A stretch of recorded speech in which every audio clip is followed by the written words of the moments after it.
The views and opinions expressed in the following program are those of the program host and do not necessarily reflect or represent the views and opinions held by TCN TV Network Incorporated. Due to the social nature of this broadcasting channel, videos may contain content copyrighted by another entity or person. The TCN TV Network claims no rights to the said content. TCN TV Network cannot be held accountable for the copyrighted content. TCN TV Network is a messenger and sharer of information and strives to verify but cannot warrant the accuracy of copyrights or completeness of the information on this program.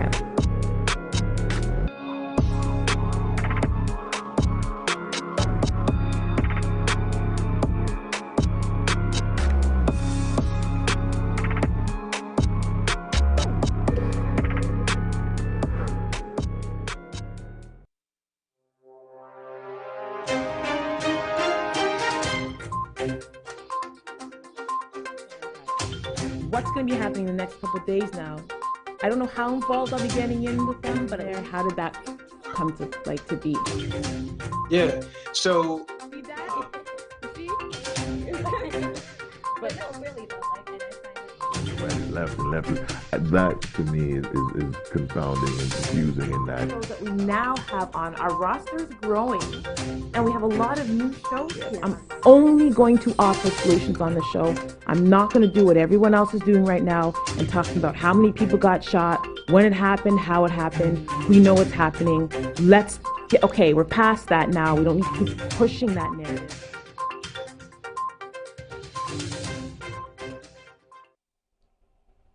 Welcome everybody. Welcome to In the Now with Simone Jennifer Smith. So I should start calling it In the Noonish.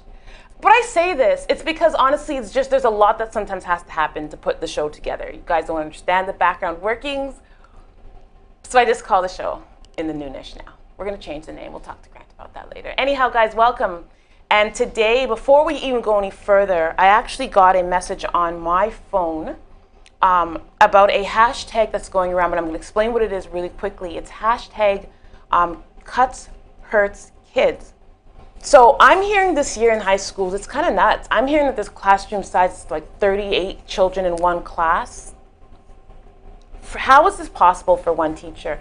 These cuts that are happening, we've talked about a little bit on my last show, actually, here to help you on Tuesday, some of the things that are happening. There are some huge changes in the Ontario school system, and I think parents are not aware how much this is going to affect your household, your children, your students.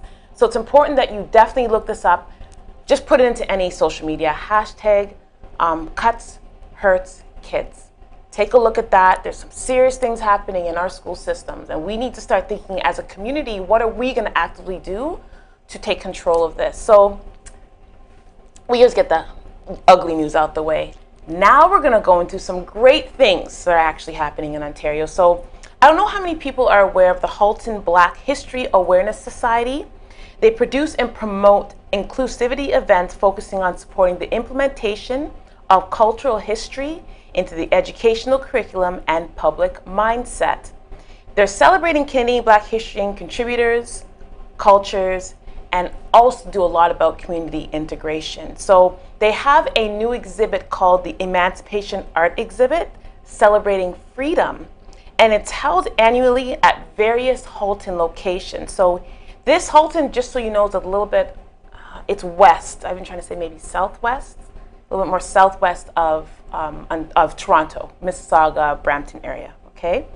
So at this art exhibit, you're going to be meeting a group of Black artists. They kept it within, I'm guessing, within that community there in Halton, who have artistry of love, bondage, beauty, family, and expression in illustrating their emancipation. So the community is invited to visit, and I'm going to give you the hours. I think I do have the hours here for you guys.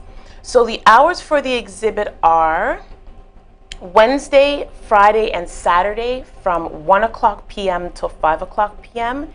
And then on Thursday from 1 p.m. to 8:30 p.m. And it's going to be at the Nelson Gallery, which is 9 Church Street in Georgetown. Okay? Who are some of the artists this year? So Joan Butterfield, Amber Carroll, Anna Maria Dickinson, Georgia Fullerton, Ian Grant, Cheryl Keane, Katrina Lindo, Jenny Lind James, Lisa Meacham, and Rachel Natalie. So some great work happening in Halton. Good for you guys. I'm glad that we're able to, and I appreciate the fact they reached out to us to tell us about this event, because we need to know what's happening all throughout Ontario, not just Toronto or Brampton or Mississauga. We need to know there's a lot happening all over Ontario, period. So I'm glad that they're able to reach out to us so I can share that information with you guys. So another thing that was shared with us, which I think is great, is what's happening at Ryerson University. So Ryerson Image Center in Toronto is launching a major exhibition focused on women and African photography, spanning from the colonial era till today. So it's called The Way She Looks, A History of Female Gazes into African Portraiture. Selena, girl, do I have pictures for this? Yes, you do. Okay.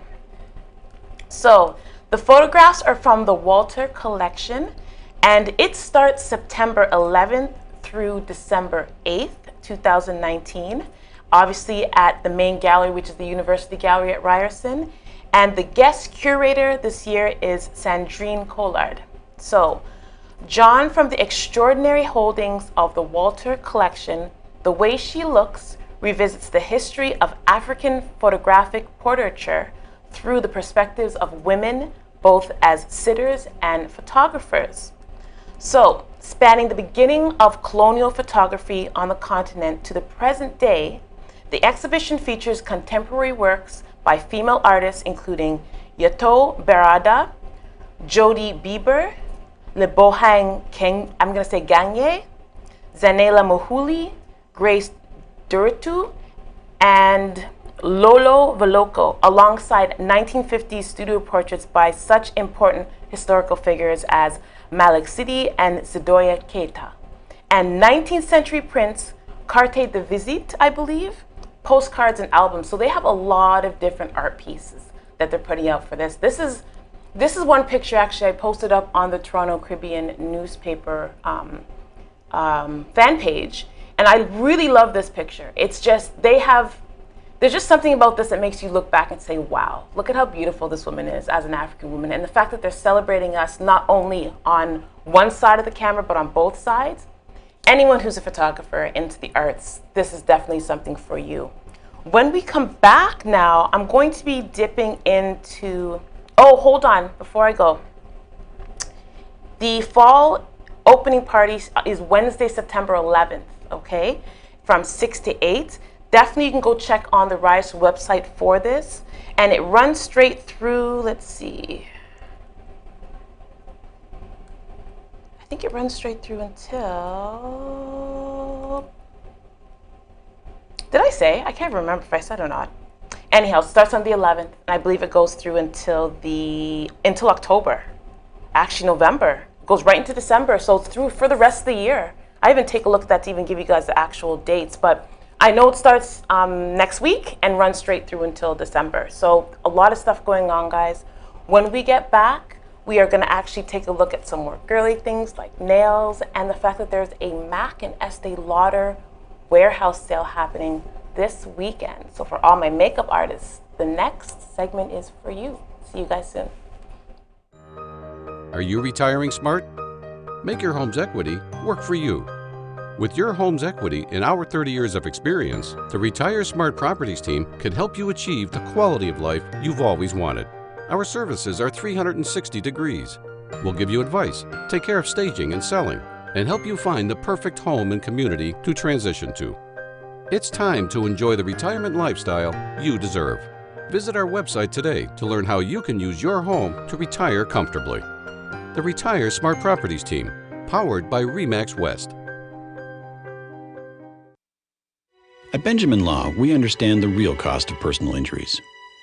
As the victim of an accident, you may be the one who's physically hurt, but your main concern is that your family are the ones who will pay the price.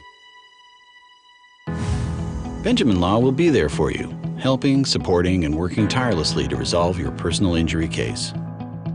Call 1-855-899-4878 or visit benjaminlaw.ca and let our family of lawyers help your family.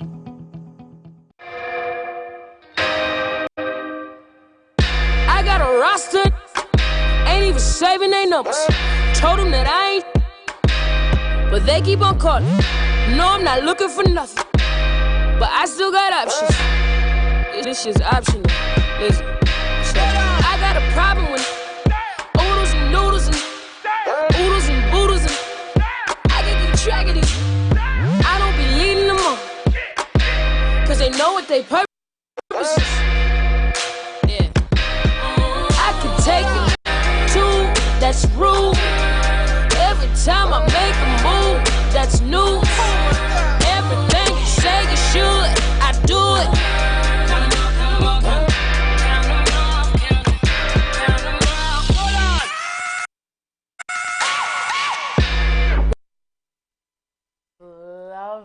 Love it, guys. So what is this all about? So something that I've always been thinking about and I've noticed and I've been a little bit even frustrated about is the fact that we don't have any black nail techs. But in the last few months, I've noticed more of them have been popping up. And I was really excited when, again, this group of individuals shared this information with me. So there's a pop-up featuring all black nail technicians. So this is going to be put on by Sasha Ruddock and Tony Francis. They'll be hosting Toronto's first pop-up nail salon with all black nail technicians. So I'm sure there's a lot of you out there who's like, yes, yay, finally, we can get someone in our community to do our nails and do really good jobs, okay? So this highly anticipated pop-up will take place on September 14th, and this is from 9 a.m. till 6 p.m. And then there's an actual after party from 7 until 11 p.m. Now, it's going to be held at 1092 Danforth Avenue, and it's called New Avenue Nails. So I'm not too sure if that's the name of the group or just what they're putting towards this. That video that I showed before is actually a production of theirs. So New Ave Nails is here to bring you the best luxe nail salon experience that not only celebrates who we are as black women, but where we're going as a community and what we've always been to the world when it comes to aesthetics and style. And you know what? I'll tell you guys right now, we spend a hell of a lot of money on our nails, our hair, a hell of a lot. And a lot of that money sometimes is going outside the community. So it's wonderful that we're able to put it back into our community. So they want you to come join them, not only to get your nails done, but also for the after party. It's a 19+ event because there's going to be alcohol served there. So you can't bring your kiddies. Mom, you can't bring the kiddies. Maybe you can bring them if you are just getting your nails done, but for the after party, definitely not. Everyone has to go home, and the adults get to party at that point. So really cool idea, guys. Thank you for doing this. This is awesome. I believe that you can get, I don't know how you're going to book, but I believe you can go on Eventbrite. That's where I saw one of their posts. So go on to Eventbrite and see if you can book an appointment. Start getting in contact with these ladies because this is an excellent idea and it's only a week away. So I know for a fact they're going to get booked up. So get on that. Thank you again, you guys, for doing that.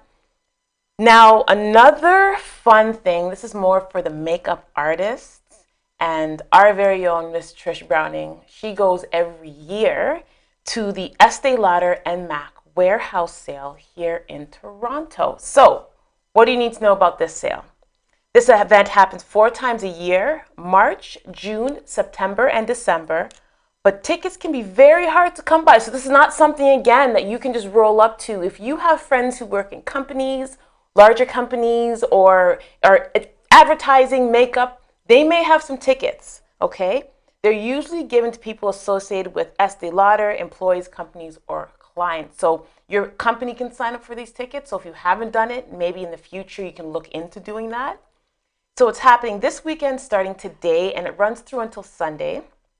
There's a lot of discounts, and what the thrill is usually for most women is just that hunt. Like, what can you go and find? So the Estee Lauder and MAC warehouse sale happens at the Markham Fairgrounds, which can be a little bit of a trek for a lot of people.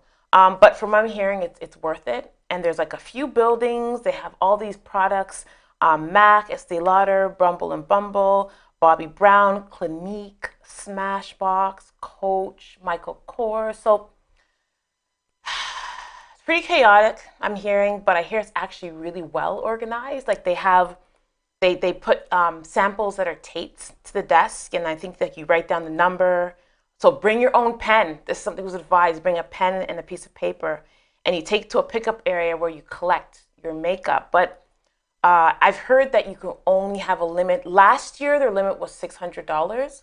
I don't know what the limit is going to be this year. I've heard that people can spend anywhere from an average of $150 to $250 because you're going there to kind of get everything on a sale and stock up for the year, get gifts for Christmas. This is a really good idea if you have any makeup heads in your family, any makeup artists in your family. If you yourself just like wearing makeup, this might be the sale for you. Now, you may not be able to go this year, but like I said, it happens 4 different times. So if you didn't know about it, now you do. So you can go out or go to your company or go to whoever handles HR. I don't know even how you would do that with the larger companies, but find out who handles things like this. Let them contact, or you contact them yourself and get yourself tickets and for people in your family, your friends. All right, guys, so when we come back, now that we've got the girly stuff out the way, we're going to talk about some other great work that's happening outside of Toronto. I'm going to be actually sitting down with Mr. Lyndon Taylor. He is the communications director for an organization called Children of Jamaica Outreach. They are doing some great work in the tertiary area, especially when it comes to education. So I definitely am looking forward to speaking to him. He's actually going to be tuning in from New York. So I'm happy that he had time to do it with us today. You guys stay tuned for Lyndon Taylor on In the Now. With so many newspapers within the community, it's sometimes hard to tell what separates us from the rest. Most of the time, they all brag about the same thing. You know, the large circulations, tons of online views, and it can go on and on. But what really separates the Toronto Caribbean newspaper apart from everybody else? Well, it's simple. Our service. No, seriously. Hi, I'm Grant Browning, founder and CEO of the Toronto Caribbean newspaper. I have over 20 years of branding and marketing experience, and I've worked with countless companies and corporations to do one thing, and that is to raise their profits with their brand. With over 40 years of combined experience in branding and marketing, our amazing staff is fully prepared to sit down and figure out exactly what you need to stand out from your competitors. The reason why you don't see that anymore is because the ad is too powerful, bring too much people. So what are you waiting for? Give us a call today. We'll be happy to help.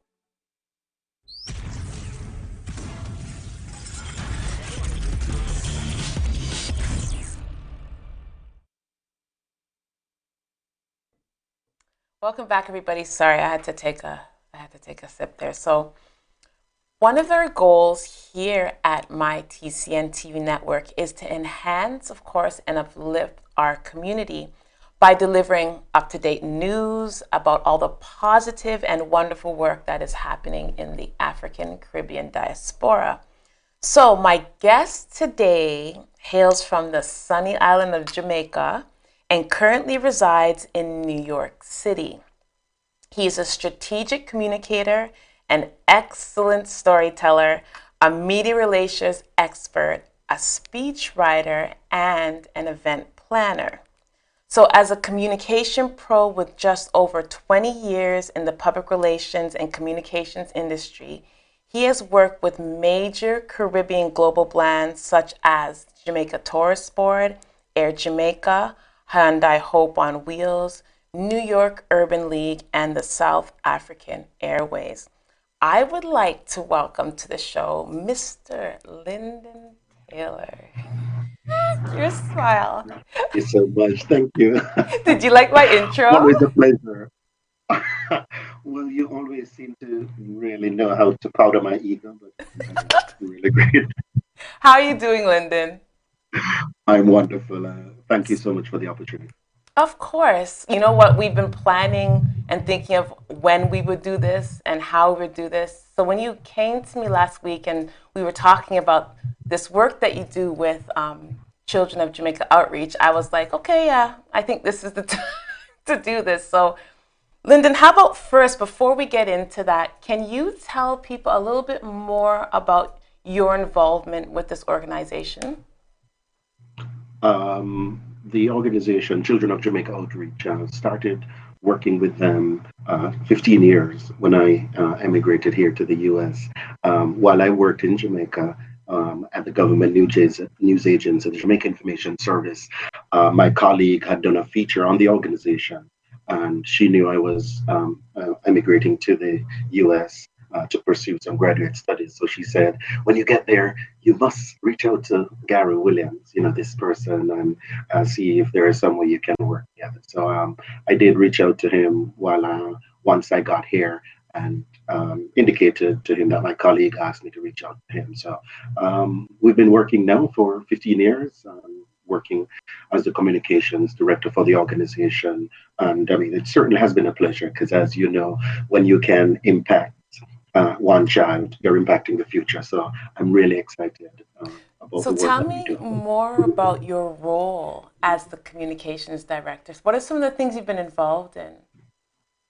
Well, a lot of the writing, whether it is writing press releases, doing media advisories, writing speeches, planning events, planning the programs, for our mission to Jamaica, certainly ensuring that we have the media there at the luncheon when we get there. This year, it's our 25th anniversary, so it's going to be a big event that we're planning in December here in New York to raise funds for the scholarship program. So that is the major event that we have. And then we have some smaller events that we do each year. So that gives us an opportunity to raise the funds, to fund these scholarships. Okay. So can you tell us about, since you've been there, what's some of the growth you've seen with this organization? Well, we've seen continued support, just trying to utilize the latest technology, utilizing the social media, because the challenge, for many not-for-profit organizations, especially small organizations, it's the volunteer support. So trying to get people to donate of their time. So that has always been a challenge, but we have to find creative ways to reach folks. And, our raffle that we do every year, the benefit raffle, that certainly helped us in our efforts to raise the funds. And we want to thank, a number of our partners, with the hotel partners in Jamaica and JetBlue, which has been a real big supporter for us over the years in terms of providing the airline tickets for these prizes and for our trip that we go down on every year. So that, we couldn't do it without them. So the support, I'm hearing a lot of community in what you're saying. So how was it like to build this community around the organization? Were you a part of that as well? I would want to say I've kind of helped, given the relationship I've had, and working with whether it is the hotel partners and then also JetBlue here.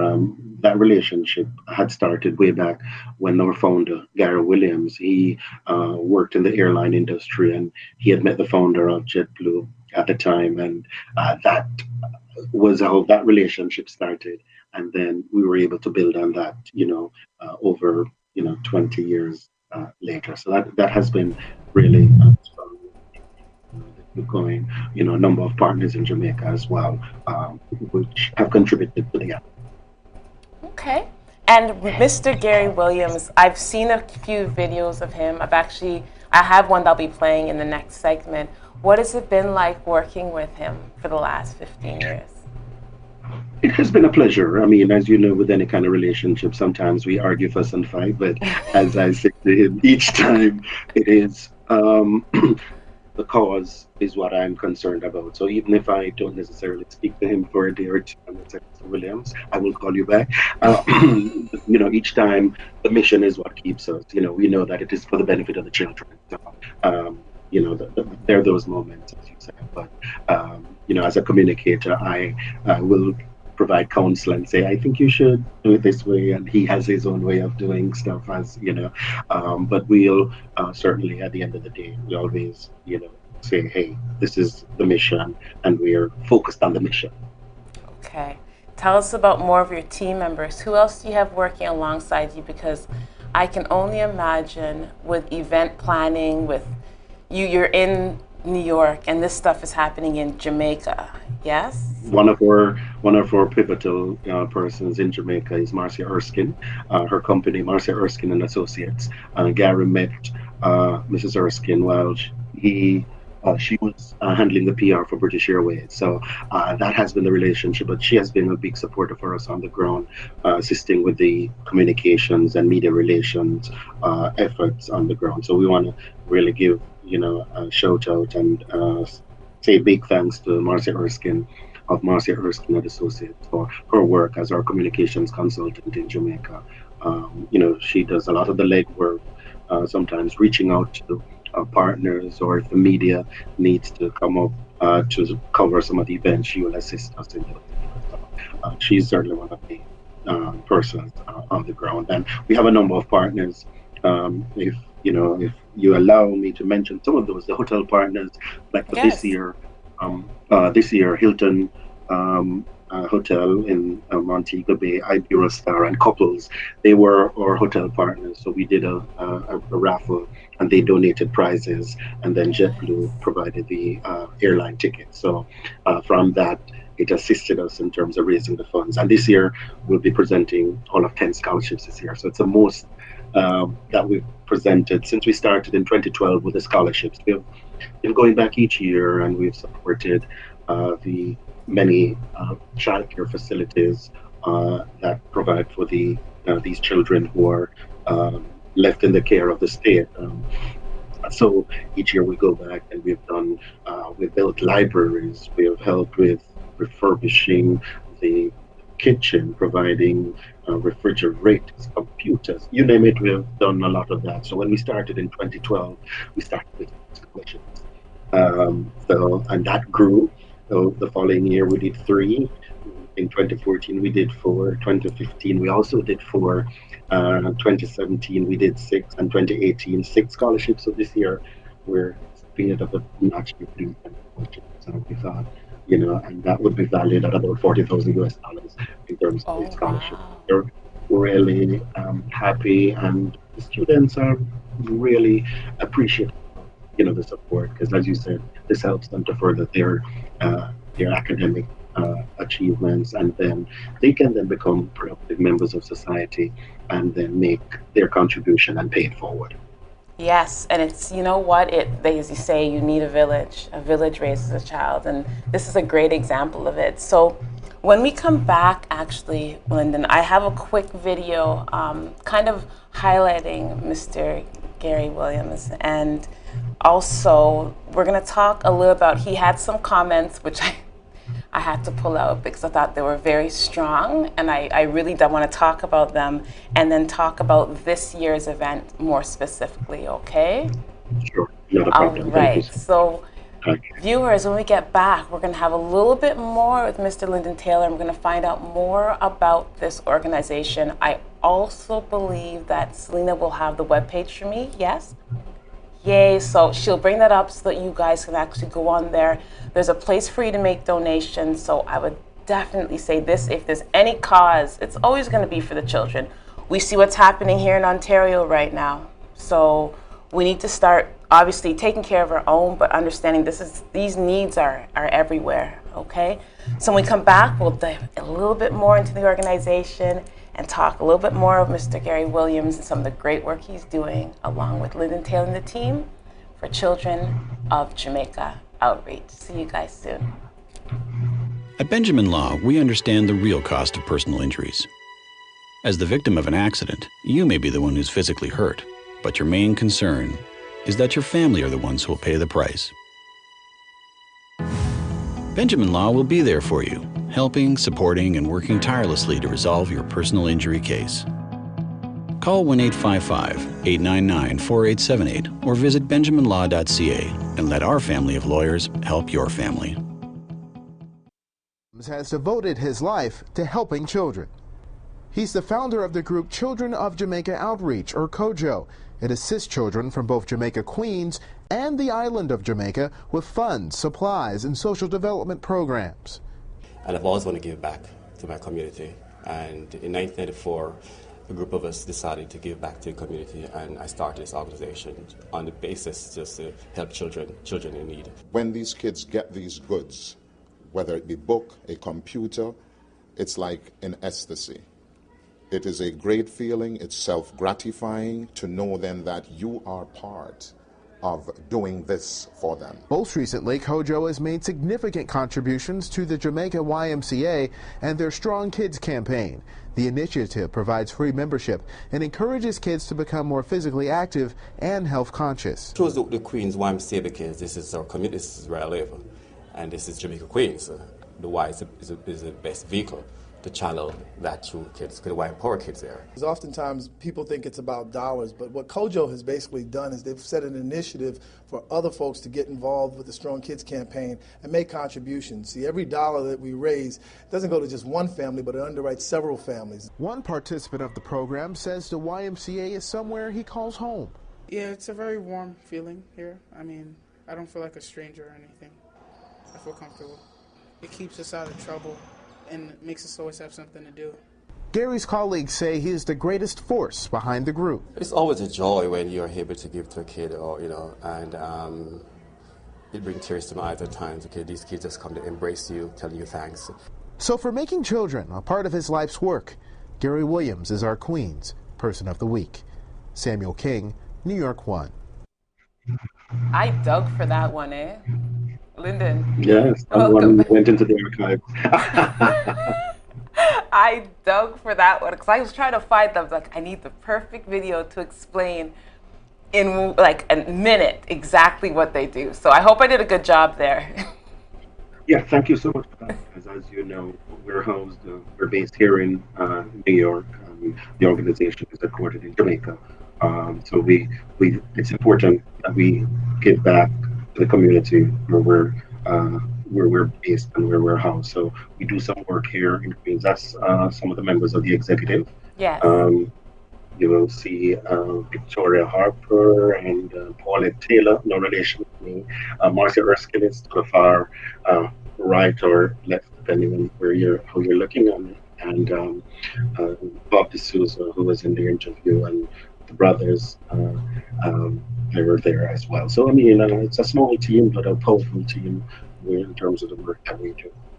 That's wonderful. So it's the organization's 25th anniversary, and you guys are all traveling to Jamaica to present 10 scholarships to deserving wards of the state in Jamaica. So tell me, okay, before that, there was a quote that I found in the Gleaner, which, you know what, I thought was very powerful. Was it the challenge of giving? Was it the difficulty in giving? No, it's Mr. Gary Williams, and he had said that as a country, we have a culture defect.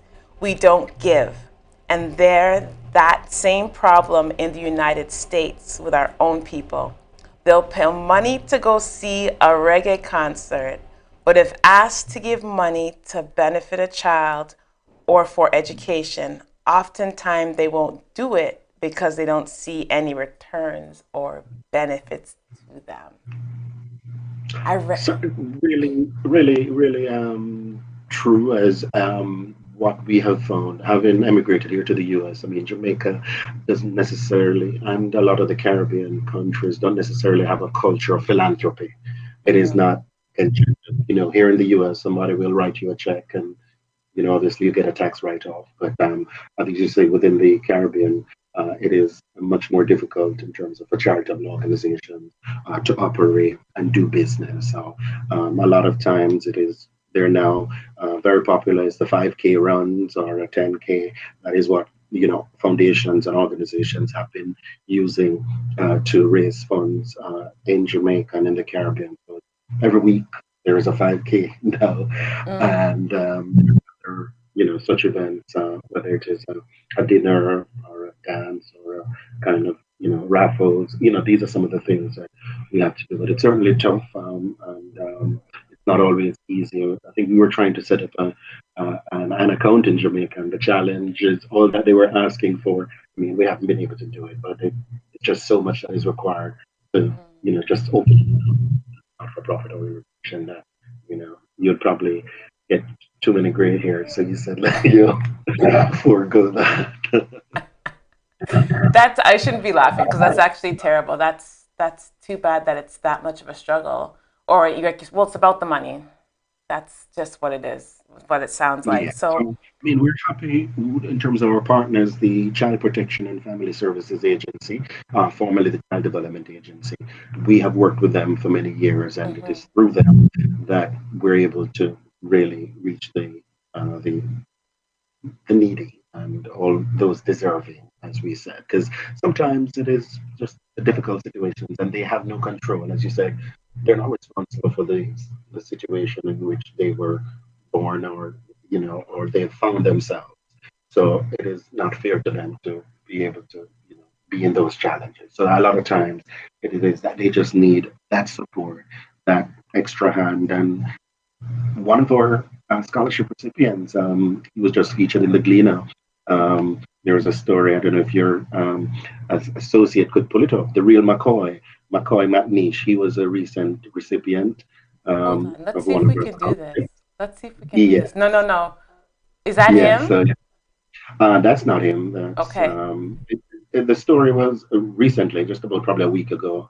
Says the Okay. real Let's see McCoy. if we He's can now pull a that medical up. doctor. Yeah, it's the Gleaner Company, and he is now in training, medical doctor.